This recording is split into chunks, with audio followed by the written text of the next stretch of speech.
Hello everyone, आप सभी का स्वागत है मेरे यूट्यूब चैनल में। देखो यार, आज मैं बात करने जा रहा हूँ अवरोध नाम की सीरीज़ की, जो जस्ट रिसेंटली ZEE5 में रिलीज़ हुई है। अगर आप इस सीरीज़ को एंजॉय करना चाहते हो तो उसके लिए आपको ZEE5 की मेंबरशिप लेनी पड़ेगी, पर आपको ज़रूरत नहीं पड़ने वाली, क्योंकि आज मैं आपको ये पूरी सीरीज़ फ्री में समझाऊंगा। तो आपको क्या करना है, आपको इस वीडियो को एंड तक देखते रहना है ताकि आप इस पूरी सीरीज़ को समझ सके, और उसी के साथ साथ वीडियो को लाइक करना है और चैनल को सब्सक्राइब भी करना है। सो बिना गवाए वीडियो को स्टार्ट करते हैं। अगर आप सभी को याद होगा तो 2016 में उरी का एक बहुत बड़ा अटैक हुआ था, जहां पर कुछ पाकिस्तानी टेररिस्ट ने इंडियन आर्मी के सोल्जर्स के कपड़े पहनकर वहां के इंडियन आर्मी के सोल्जर्स को मारा था, जिसके लिए हमारी गवर्नमेंट ने एक बदला लेने का डिसाइड किया और एक सर्जिकल स्ट्राइक परफॉर्म की। उसी के रिलेटेड एक मूवी भी 2018 में रिलीज हुई थी, जिसका नाम था उरी द सर्जिकल स्ट्राइक, जिसमें हमें मेन लीड में विकी कौशल सर दिखे थे। लेकिन इस पूरी सीरीज में हमें उस सर्जिकल स्ट्राइक की एक कंप्लीट प्लानिंग बताई गई है, जहां पर इस कंप्लीट प्लानिंग को परफॉर्म करके कैसे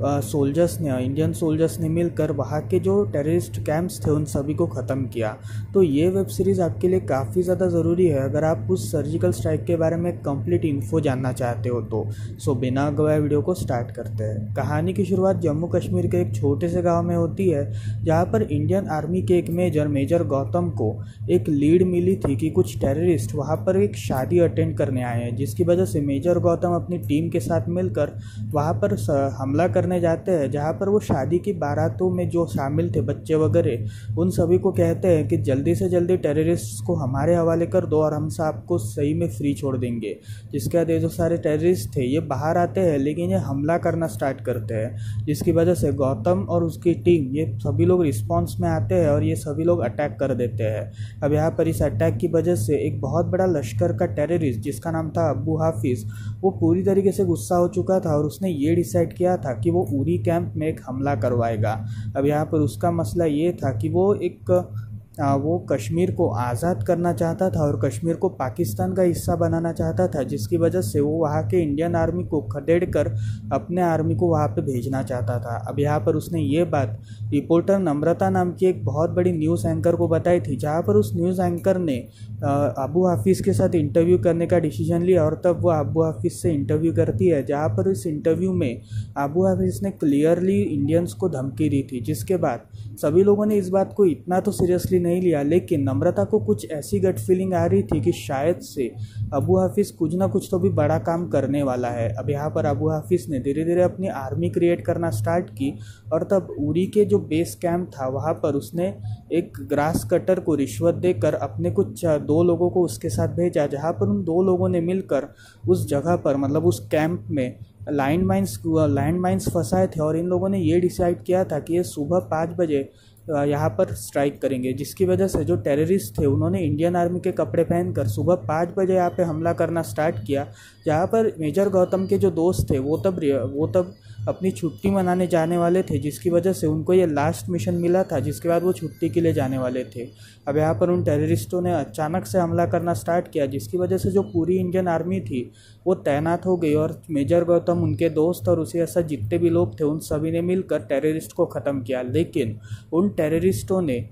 टेररिस्ट ने मेजर गौतम के ही दोस्त को मार डाला था, मतलब मेजर गौतम के ही दोस्त को एक गोली मारी थी, जिसकी वजह से मेजर गौतम के दोस्त को हॉस्पिटलाइज्ड किया गया और वहीं पर ही उन 4 टेररिस्ट को ढूंढकर मार डाला गया। अब यहाँ पर इन 4 टेररिस्ट के मौत के बाद एक बहुत बड़ा सवाल पीएम और उनकी टीम के पास आ चुका था कि आखिर अब आगे करे क्या, क्योंकि पाकिस्तान यानी जो टेररिस्ट ग्रुप्स है वो पूरी तरीके से अब सुधर नहीं रही है, वो हमारी हमदर्दी को एक तरह का कमज़ोरी समझ रही है, जिसकी वजह से हमें कुछ ना कुछ तो भी कर इन सभी को रोकना होगा। अब यहाँ पर हम ये देखते हैं कि एक नीरज नाम का जो एक एडवाइज़र था, जो पीएम एडवाइज़र था, वो ये एडवाइस करता है कि हमें इसका कुछ ना कुछ तो भी रिस्पॉन्स अटैक देना चाहिए, क्योंकि अगर हमने इसका रिस्पॉन्स अटैक नहीं दिया तो टेररिस्ट ऑर्गेनाइजेशन ऐसे ही हमारी हमदर्दी को एक कमज़ोरी समझती रहेगी, जिसकी वजह से हमें एक रिस्पॉन्स अटैक तो देना चाहिए। बट पीएम इसके लिए रेडी नहीं थे, बिकॉज पीएम का ये मानना था कि अगर इस रिस्पॉन्स अटैक को दिया गया तो हम ही फालतू में गोते में आ जाएंगे, जिसकी वजह से हमें थोड़ा समय रुकना पड़ेगा,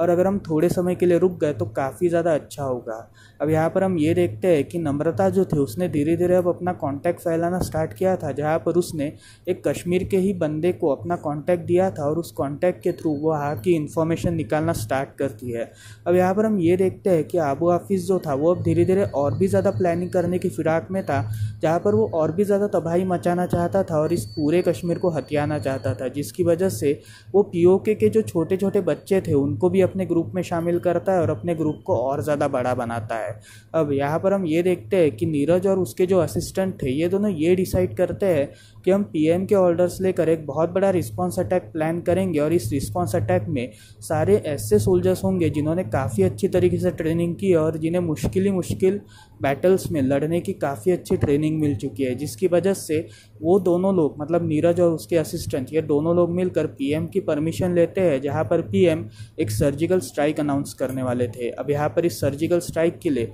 जो पूरी टीम थी उनकी तैयारी हो चुकी थी, और उस टीम को लीड करने वाला था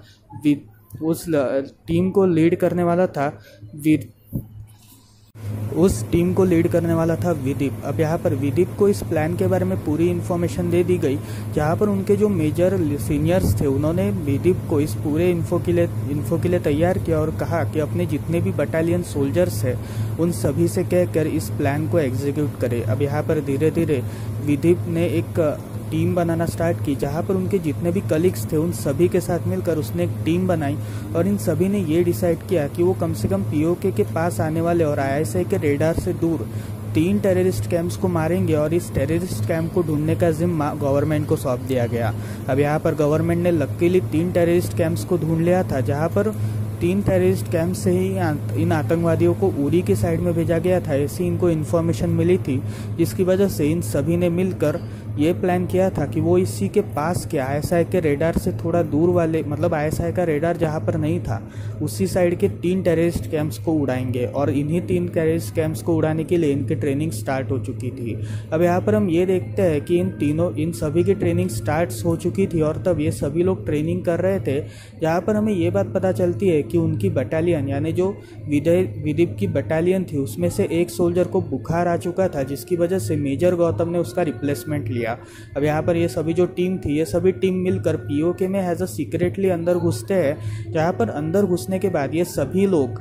जो थे वो पूरी तरीके से सर्चिंग स्टार्ट करते हैं कि आखिर हमें कौन से टेररिस्ट कैंप्स को मारना है। और तभी इसी सर्चिंग के वक्त वो एक रिपोर्टर को पकड़ते हैं जो एक्चुअली नम्रता का रिपोर्टर था, जहाँ पर उस रिपोर्टर को कस्टडी में लिया गया, बिकॉज वो जो रिपोर्टर था वो पीओके की ही न्यूज़ के बारे में कवरिंग कर रहा था, लेकिन तब तक विदीप ने उसे पकड़ लिया था और विदीप ने उसे कस्टडी में भेज दिया था। अब यहाँ पर हम ये देखते हैं कि विदीप और उसकी टीम जो थी उसने पूरे तीनों टेररिस्ट कैंप्स के बारे में इन्फो निकालना स्टार्ट की और सर्जिकल स्ट्राइक की तैयारियां करना शुरू कर दी। अब यहाँ पर सर्जिकल स्ट्राइक की तैयारियों से पहले पीएम जो थे उन्होंने पूरी तरीके से एक जाल बिछाया था, जहाँ पर उन्होंने ये डिसाइड किया था कि किसी को भी इस सर्जिकल स्ट्राइक के बारे में नहीं पता चलना चाहिए, और जब ये सर्जिकल स्ट्राइक पूरी होगी तभी हम सभी को इसके बारे में इन्फो देंगे। अब यहाँ पर हम ये देखते हैं कि पीएम और मतलब नीरज जो था उसको ये इन्फॉर्मेशन मिल चुकी थी कि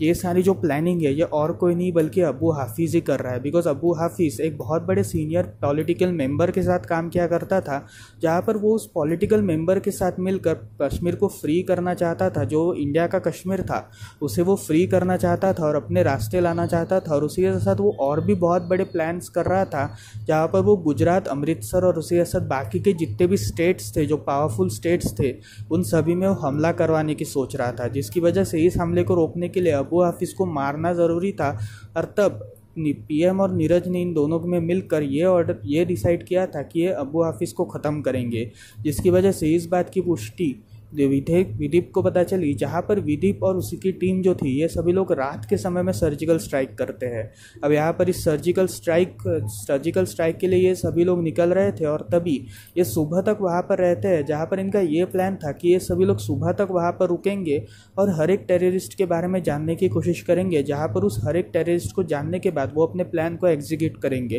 बिकॉज उनके एक भी सोल्जर की डेथ होना ये उनके लिए सबसे बड़ी बात थी। अब यहाँ पर हम ये देखते हैं कि अबू हाफिज़ जो था वो शाम तक एक टेररिस्ट कैंप में रुकता है जहाँ पर सर्जिकल स्ट्राइक होने वाली थी, और इस सर्जिकल स्ट्राइक वाले कैंप में वो जाने की कोशिश करता है, लेकिन तब तक वहाँ के जो आईएसआई के सिपाही थे वो सब उसे रोककर ये कहते हैं कि आज की रात यहीं पर ही गुजार लो, कल चले जाना। अब यहाँ पर हम ये देखते हैं कि नम्रता जो थी वो विदीप के घर पे गई थी, जहाँ पर विदीप की जो वाइफ थी वो ये कहती है कि एक्चुअली उनके जो हस्बैंड है वो कुछ समय पहले मारे गए हैं, और तब हम विदीप के फ़ोटो को देखते हैं। एक्चुअली विदीप जो था वो अब एक अलग ही बटालियन फोर्स में आ चुका था, जहाँ पर उसे इस सर्जिकल स्ट्राइक को परफॉर्म करना था। सो यहाँ पर हम ये देखते हैं कि रात के समय में विदीप और उसकी जो पूरी टीम थी, ये सभी लोग मिलकर एक साथ सर्जिकल स्ट्राइक परफॉर्म करते हैं, जहाँ पर ये सभी लोग तीनों टेररिस्ट कैंपों पे हमला करते हैं। और तभी ये सभी लोग तीनों टेररिस्ट कैंप में हमला करने के बाद अबू हाफिज़ जो था वो उस टेररिस्ट कैंप से भागने की कोशिश करता है, बिकॉज उसे इस बात का डर था कि कहीं इंडियन आर्मी के उसे मार ना दे, जिसकी वजह से भागते वक्त वो वहाँ से निकलने की कोशिश करता है। लेकिन तभी विदीप उसे पकड़ लेता है और विदीप उसे जान से मार डालता है। अब यहाँ पर सीन चेंज होता है, मतलब यहाँ पर हम ये देखते हैं कि विदीप और उसकी जो टीम थी अब एग्जिट मारने की फिराक में थी, लेकिन तब तक पाकिस्तानी सोल्जर्स को इंडियन आर्मी की भनक लग चुकी थी, जिसकी वजह से उन्होंने अचानक से अटैक करना स्टार्ट किया। पर यहाँ पर उनके अटैक को रिस्पांस देते हुए विदीप और उसकी टीम ने पूरी तरीके से अटैक को रिस्पांस दिया, और उसके साथ ये इंडियन बॉर्डर को क्रॉस कर दिए, जिसकी वजह से ये सभी लोग बच गए। अब यहाँ पर कहानी कुछ दिन बाद शिफ्ट होती है, जहाँ पर हम ये देखते हैं कि नम्रता ने इस पूरे सर्जिकल स्ट्राइक से रिलेटेड एक किताब लिखी थी, जहाँ पर इस किताब की जो इनॉग्रेशन सेरेमनी थी, वहाँ पर नीरज और उसके असिस्टेंट, उसी के साथ साथ विदीप भी वहाँ पे आता है, जहाँ पर ये सभी लोग नम्रता को कॉन्ग्रेचुलेट करते हैं, और यहीं पर ही ये सीरीज़ ख़त्म होती है। तो फिर ये सीरीज़ एक्चुअली सर्जिकल स्ट्राइक के ऊपर बेस्ड थी, इसी वजह से ये काफ़ी छोटी वीडियो बन पाई। अगर आपको ये पसंद आए तो प्लीज़ इस वीडियो को लाइक करें और इसके साथ चैनल को सब्सक्राइब भी करें। कमेंट सेक्शन में मुझे ज़रूर बताएं कि आपको कौन सा सीन सबसे ज़्यादा पसंद आया। सो मिलता है अगली वीडियो में, तब तक के लिए बाय बाय।